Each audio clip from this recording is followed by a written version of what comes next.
Olá pessoal, tudo bom? Alex Cavalcante, psicólogo, e nesse encontro eu quero começar a falar com vocês um pouquinho sobre os efeitos que essa pandemia, esse isolamento social vem trazendo para a gente, tá? Que possa vir a trazer para a gente questões mais emocionais, questões mais que diz respeito do funcionamento do nosso cérebro. Eu não quero colocar, eu não vou comentar, não vou entrar em detalhes sobre a doença em si. Se quiserem pesquisar um pouco mais, eu acho interessante, eu acho que é muito bom que a gente sempre conheça um pouco mais sobre o que está acontecendo. Mas busquem sites, busquem locais realmente científicos, locais que lhe tragam, que lhe deem uma visão correta do que de fato está acontecendo.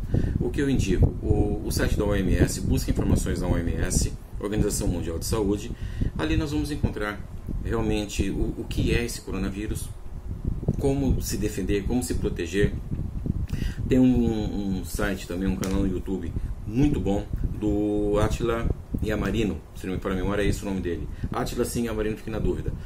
Mas também é um microbiologista muito bom, fala de uma linguagem bastante clara, bastante direta, que a gente lendo, a gente assistindo, nós vamos ter uma ideia muito melhor do que de fato está acontecendo, certo? E pensando nas orientações da Organização Mundial de Saúde, uma das coisas que nós estamos sendo orientados é o isolamento social. Isolamento social, para ter uma diferença, começar a conceitualizar um pouquinho essa questão, o isolamento social é você ficar dentro da tua casa e se isolar, não ter contato com ninguém, certo? Não ir a mercados, não ir a farmácias, não ir a shoppings principalmente, por favor, a ir a bancos, nada disso. É ficar dentro da tua casa, não ter contato com ninguém.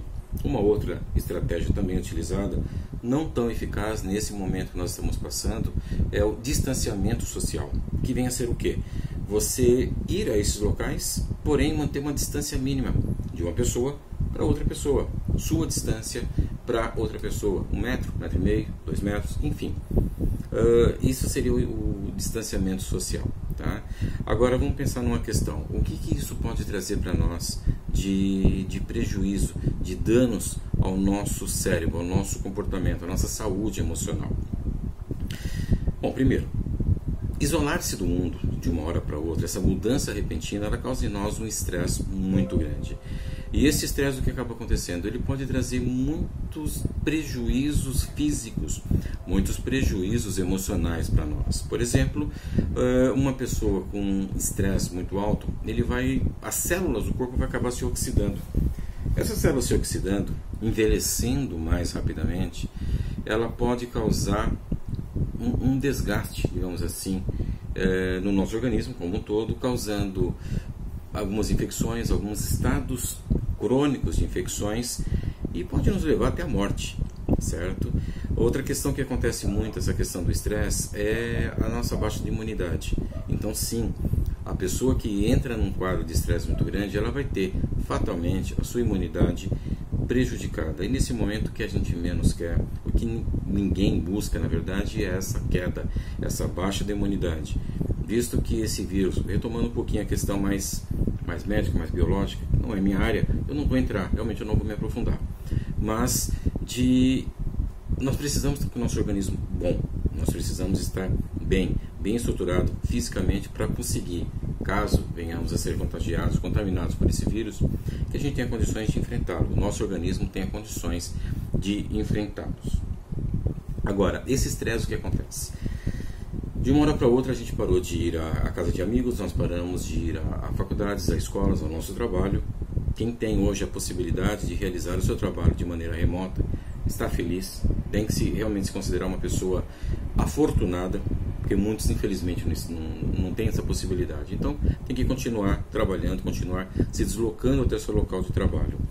Então aí entra aquela questão, vou me sentir só, solidão. É verdade. Dentro da tua casa, isolado socialmente, tem a questão da solidão. A solidão ela é muito complicada. Só que tem muitas pessoas que sentem-se sozinhas, solitárias, mesmo acompanhado de várias pessoas. Aí nós temos que definir um pouquinho, diferenciar um pouco da solidão e da solitude. Então, o ponto mais digamos assim, que mais difere uma da outra é a solidão, é você sentir-se só, independente da quantidade de pessoas que tem ao seu redor. Você pode estar num grupo de 15 pessoas e ainda assim sentir-se só. É perceber que você está ali e que você não tem uma importância, sentir-se que você não pode contar com ninguém. É você por você. Isso é um sofrimento. Então a pessoa, o solitário por natureza, nesse confinamento, nesse isolamento, isso aumenta. Esse estresse aumenta, essa dor, esse sofrimento emocional acaba se acentuando a esse processo todo. Já a solitude ao estar é um momento, são aquelas pessoas que têm a capacidade, têm condições de, mesmo estando sem a companhia de ninguém, ainda assim sentir-se bem, por saber que em algum lugar, que em algum momento tem pessoas que ele possa contar. Ele não está só, ele está nesse estado, nesse momento, na verdade como se estivesse acompanhado de si mesmo. Então não há o sofrimento. As pessoas que têm condições de perceberem essa questão do isolamento, não como solidão, mas como solitude, os efeitos prejudiciais serão muito menores. Na verdade, algumas pessoas até preferem ficarem afastadas, socialmente, se isolar socialmente, a ficarem em contato com algumas pessoas. É uma característica pessoal de cada um. Não dá para dizer que esse está certo, nem que aquele está certo. São características pessoais de cada um e essas características têm que ser respeitadas, não somente pelos outros, mas como para si. Você tem que reconhecer, identificar essas características pessoais suas e fazer valer o que é melhor para você, o que é bom para você. Tem vários estudos no mundo que falam muito sobre essa questão da solidão. A solidão, inclusive, para você ter uma ideia, é um assunto tão sério que em Londres existe um ministério, existe um departamento da saúde pública londrina que trata justamente sobre solidão. Então é um departamento público que foi criado para trabalhar a solidão nas pessoas. Porque a solidão pode trazer uma gama enorme de prejuízos ligados ou iniciados por essa solidão. Ansiedade, medos, incertezas, abreviação da própria vida, estados depressivos, estados ansiosos, e tudo isso acaba assim dando um peso maior, acaba dando um malefício maior do que simplesmente a questão do isolamento. Tem um estudo muito importante que foi feito por uma revista, se não me for a memória americana, The Lancet, que estudou o que aconteceu na China em 2002, uma outra situação muito parecida com a nossa, só que hoje em caráter mundial. Classifica-se então pandemia porque é algo que abrange todos os povos de todo o mundo. E esse caso específico, que foi estudado por essa revista, ela foi muito isolada, na China especificamente. E houve exatamente como aconteceu agora, só que ali.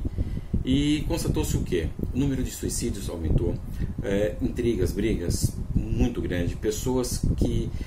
Uma questão que essa situação de estresse, essa situação de isolamento pode causar é o aumento de problemas cardiovasculares.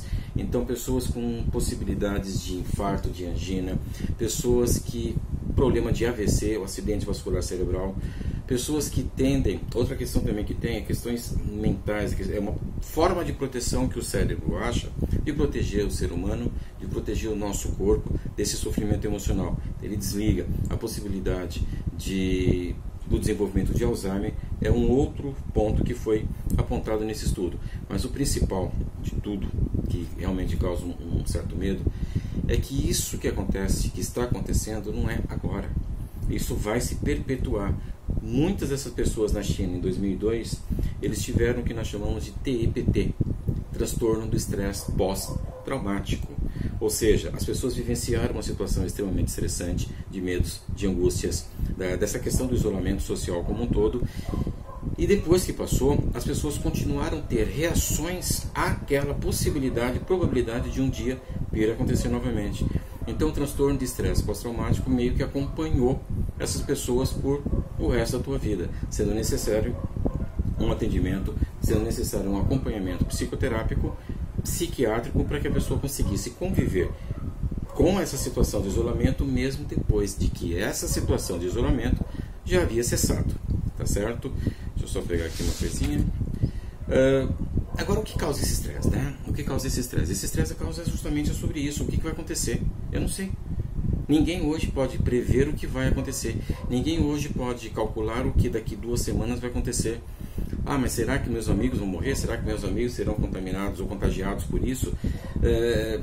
Será que eu vou voltar a trabalhar? Será que eu vou ter condições de voltar a ter a minha vida normal de novo? Eu vou poder voltar a viver nesse mundo que eu conheço? Isso tudo, ninguém tem certeza, isso tudo ninguém pode garantir absolutamente nada sobre isso.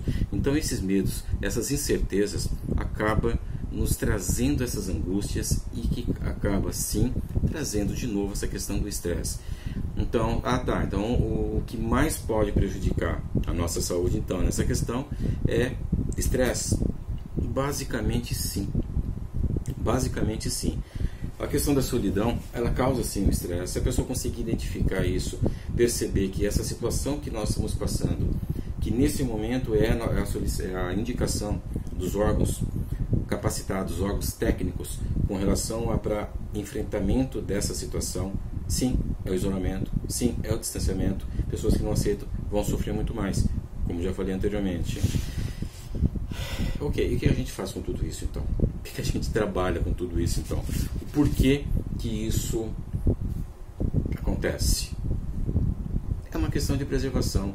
O nosso cérebro, ele não está acostumado a viver só. O nosso cérebro, uma questão até, vamos buscar lá o homem primitivo, ele, se a gente puxar um pouquinho da questão histórica da humanidade, nós vamos ver que o homem, enquanto vivia sozinho, a vida dele era menor. O tempo, a perspectiva, a expectativa de vida dele era muito menor.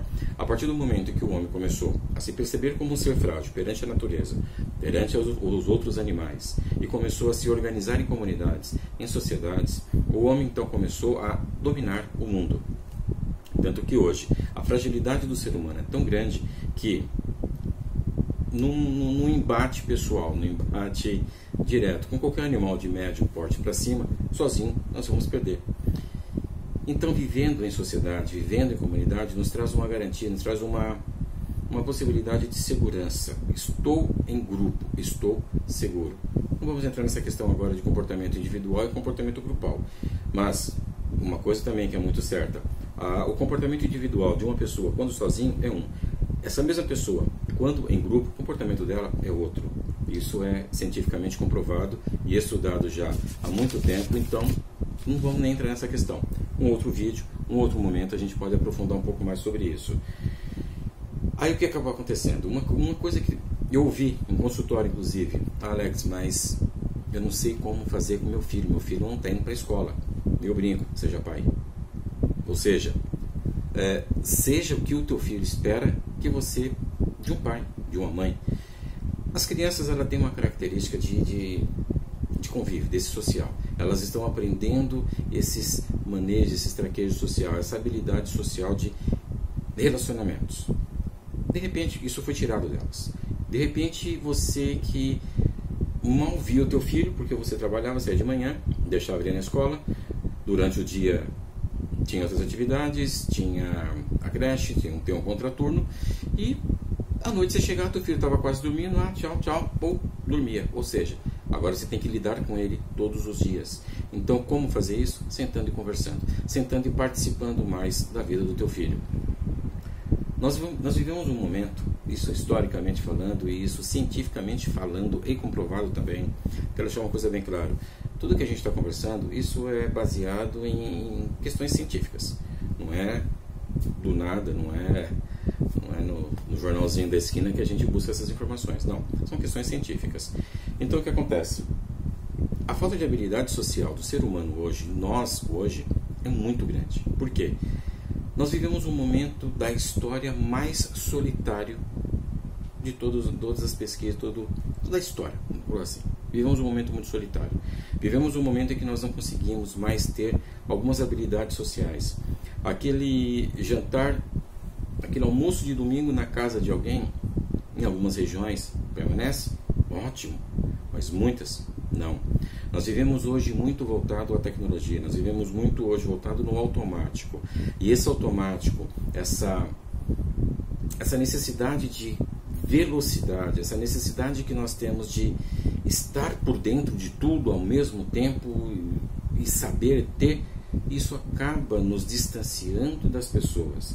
As nossas habilidades sociais, de sentar e conversar com o outro, acaba sendo substituído por um e-mail, acaba substituindo por uma mensagem do WhatsApp, do Telegram, enfim.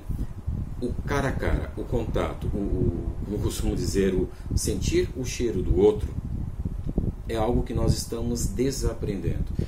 Vínhamos desaprendendo. E de uma hora para outra nós tivemos que retomar isso na marra, retomar isto na força, que foi em função desse isolamento proposto pela Organização Mundial da Saúde, que, particularmente falando, eu vejo hoje como sendo a medida mais eficaz que tem para combatermos tudo isso que está acontecendo. Mas não podemos dispensar, não podemos deixar de lado questões emocionais. Não dá, não pode. Então o que acontece? Não tinha contato, não sabia como que era e acabei trancado dentro de uma casa com pessoas que eu não conheço, com pessoas que eu casei, outras nasceram, são meus filhos, mas muitas vezes eu não conheço. Então o momento agora é do quê? Para tentar diminuir esse estresse, para tentar diminuir um pouco essa angústia, esse sofrimento emocional, é justamente o quê? Tentar conhecer as pessoas que estão mais próximas de você. Uma coisa que vem acontecendo com muita frequência também são as questões emocionais, são as tomadas de decisões no calor de fatores emocionais, e isso a gente não conseguindo racionalizar, nós vamos deixar então as emoções tomarem conta dos nossos comportamentos, das nossas relações, e isso não vai dar certo. Por quê? Porque da mesma forma que nós estamos estressados, nós temos que perceber que a nossa parte, o nosso esposo, a nossa esposa também está estressado. Nós temos que perceber que os nossos filhos, as crianças em geral, também estão estressadas. Por quê? As crianças mais ainda. Elas vêm naquela rotina delas e de repente foi tirado tudo. Foi tirado coleguinhas da escola, foi tirado a ida na escola, foi tirado o ambiente social que ele tinha no clube, foi tirado, ou seja, foi tirado tudo. E as crianças não conseguem entender muito bem a gravidade da situação nesse momento. Nós, adultos, com um pouco mais de visão de mundo, nós conseguimos perceber que realmente, se não fizermos isso, o risco de não existirmos mais dentro de pouco tempo é muito grande. Então nós percebemos isso, nós aceitamos melhor essa condição, nós aceitamos melhor essa situação, certo? Outra coisa muito importante também, que a gente tem que prestar atenção da mesma forma, como eu já falei, da mesma forma que eu estou estressado, que tem meus medos, tem minhas angústias, da mesma forma que eu vejo o mundo de uma maneira muito particular minha, eu acho que isso é assim, eu acho que aquilo é daquele jeito, o outro também faz a mesma coisa. Porque o que acontece? Nós somos seres, nós somos pessoas, nós somos pessoas que pensam, nós somos pessoas que sentem, nós somos pessoas que se relacionam.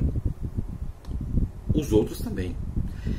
Não dá para pensar, não dá para querer que, porque eu estou estressado, não dá para pensar porque eu estou desse jeito que o outro terá também que estar desse jeito. Não vai dar, porque o outro também está do jeito dele. O terceiro também está do jeito dele. Todos estão, cada qual do seu jeito.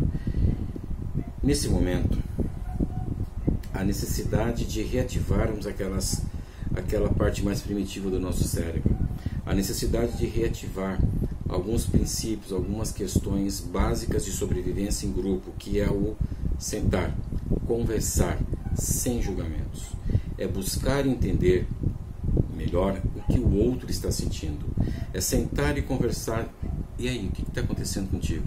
Por que você está desse jeito? Sem julgamentos, sem apontar dedo. Você está fazendo isso porque você... Não dá. Nós temos que entender o lado, entender a posição, entender a situação do outro. O que vai acontecer daqui a pouco eu não sei. Ninguém sabe. Nós estamos num momento de muitas incertezas, de muitas dúvidas, de muitos medos. Então, uma dica que eu deixo, vamos aprofundar um pouco mais essas questões, essas dicas, essas possibilidades de melhorar as nossas relações nesse momento de isolamento social, é conversar, escutar, é sentar e dar oportunidade do outro expressar aquilo que ele está sentindo, porque muitas vezes nós também estamos num momento tão emocional que nós não conseguimos racionalizar sobre os nossos próprios comportamentos. Então,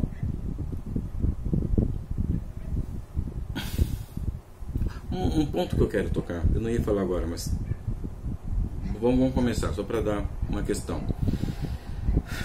Quando a gente pensa na questão da convivência social comunitária, o primeiro ponto que a gente tem que levar em consideração é o ser comunitário, é o ser social. É o abrir mão de questões suas, é abrir mão de sentimentos e pensamentos seus, é abrir mão da sua, eu não diria da sua individualidade, mas eu diria do seu trono, tá? Deixando bem assim. E pensar nas possibilidades do outro, pensar o que o outro está sentindo, pensar o que você pode fazer para que o outro sofra menos com essa situação, ou não, tá? Também tem isso. Momento de autoestresse, momento dessas inseguranças, momento de medo que nós estamos vivendo, nós nos tornamos mais egocêntricos. Nós queremos mais as coisas para a gente. Nós queremos que as coisas funcionem no nosso ritmo, no nosso tempo. Nós queremos que tudo seja em benefício nosso, porque nós estamos com medo, nós estamos precisando, gritando, esperneando por proteção, por alguém que nos escute. Só que está todo mundo assim. Então, esse egocentrismo, esse desejo de que todo mundo cuide de nós, é natural em momentos de estresse. Por isso que eu falei agora há pouco, vamos deixar um pouquinho esse lado mais emocional nosso e vamos tentar racionalizar um pouco mais sobre o que está acontecendo. As pessoas que menos sofrem esses efeitos do confinamento, do isolamento social, são aquelas pessoas que conseguem perceber isso que está acontecendo conosco, que conseguem perceber, conseguem ver, na verdade, essa situação como algo positivo para nós. Vamos voltar um pouquinho na questão de solidão e solitude. É aquela pessoa que não sofre tanto com a situação que está acontecendo agora, com essa obrigatoriedade de nos isolarmos. Meu amiguinho está aqui, vem nos ajudar. Perceber que essa questão é importante para nós. Aceitar melhor. Não sentir como se estivéssemos sendo obrigados a fazer isso. Obrigados a seguir dessa forma. Vamos tentar pensar como... Valeu, nosso amiguinho veio nos visitar aqui.